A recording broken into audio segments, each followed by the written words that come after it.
Halo, apa kabar? Sekarang kita akan membahas tentang investasi pemerintah pada lembaga keuangan internasional atau badan usaha internasional. Seperti yang diketahui bahwa investasi pemerintah merupakan penempatan sejumlah dana dan atau barang dalam jangka panjang untuk investasi pembelian surat berharga dan investasi langsung untuk memperoleh manfaat ekonomi, sosial, dan atau manfaat lainnya. Pemerintah pasti memiliki tujuan dalam rangka pelaksanaan investasi pemerintah pada LKI dan BUI. Beberapa tujuannya meliputi untuk memenuhi kewajiban Indonesia sebagai anggota investasi kepada organisasi LKI atau BUI. Yang kedua adalah untuk mempertahankan porsi kepemilikan atau share. Yang ketiga merupakan untuk mempertahankan hak suara atau voting right Indonesia. Perlu diketahui bahwa pelaksanaan investasi pemerintah pada LKI atau BUI, pemerintah memperhatikan beberapa asas. Yang pertama, asas fungsional, asas kepastian hukum, asas efisiensi, asas akuntabilitas, dan asas kepastian nilai. Investasi pemerintah dibagi menjadi dua kelompok, investasi jangka pendek atau yang disebut juga sebagai investasi langsung. Yang kedua adalah investasi jangka panjang. Perbedaan yang menonjol antara dua kelompok investasi ini terletak pada manfaat yang ingin dicapai. Ketika pada investasi jangka panjang, ia hanya ingin mencapai manfaat secara ekonomi. Selanjutnya kita harus mengetahui tentang LKI. LKI merupakan lembaga keuangan multilateral atau regional yang terdapat investasi pemerintah Republik Indonesia di dalamnya. Hal ini dijelaskan pada PMK nomor 50 tahun 2019. Selanjutnya, organisasi internasional. Organisasi yang dibentuk masyarakat dunia yang terdiri dari beberapa negara dengan tujuan untuk menciptakan tata hubungan internasional yang lebih baik dalam aspek ekonomi, sosial budaya, ilmu pengetahuan dan teknologi, keamanan, dan lainnya. Indonesia sendiri bergabung dalam beberapa lembaga keuangan internasional ataupun badan usaha internasional.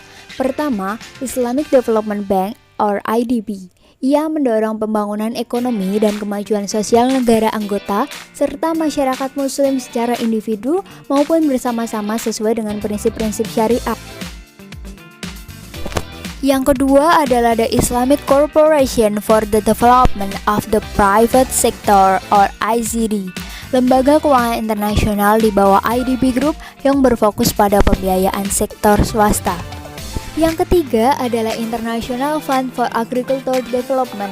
Ia adalah lembaga khusus PBB yang berfungsi untuk mendanai pembangunan pertanian.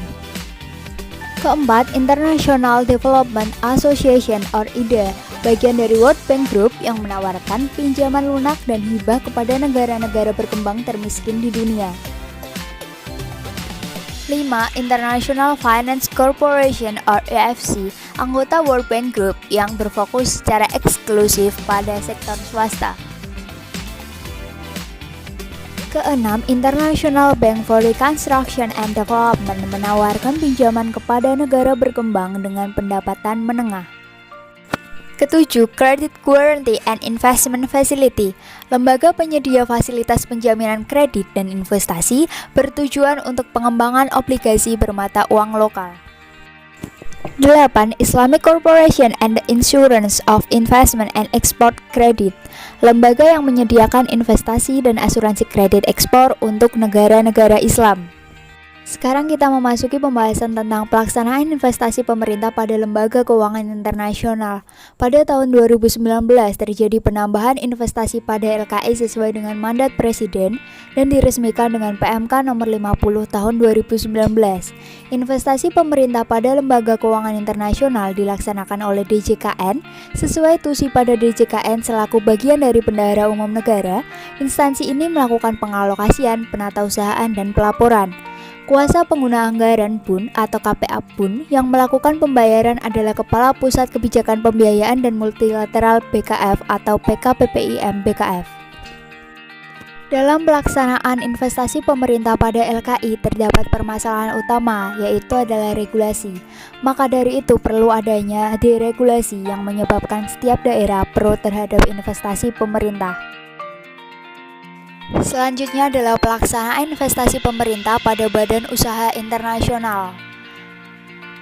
Yang pertama adalah International Development Association or IDA. Total investasi pemerintah Indonesia di IDA per Desember 2018 sebesar 34,4 juta US dollar. Pada Undang-Undang APBN 2020 tertera bahwa pemerintah menginvestasikan sebesar 217,384 miliar rupiah. Selain itu, pemerintah juga melakukan investasi terhadap Islamic Corporation and the Insurance of Investment and Export Credit, bermitra dengan LPEI pada PT Timah 4 untuk operasi pertambangan di Nigeria, bekerja sama dengan PT PII atau Persero dalam 2 proyek, dan lain sebagainya. Dalam pelaksanaan investasi pemerintah pada PUI ditemukan permasalahan, yaitu pemerintah masih belum memiliki sistem pendataan investor Indonesia di luar negeri, sehingga koordinasi tidak dapat dilakukan secara efektif karena objeknya belum jelas keberadaannya. Oleh karena itu, timbullah kerugian bagi negara Indonesia, yaitu sulit untuk menentukan posisi tawar sebagai eksportir atau importir modal ataupun keduanya. Sehingga diperlukan upaya peningkatan kinerja meliputi 1. Penyempurnaan regulasi, 2. Penetapan target kepemilikan investasi pemerintah pada LKI dan BUI, dan yang terakhir adalah ikut serta dalam BUI dan LKI yang lainnya walaupun dalam proses persentase yang sedikit.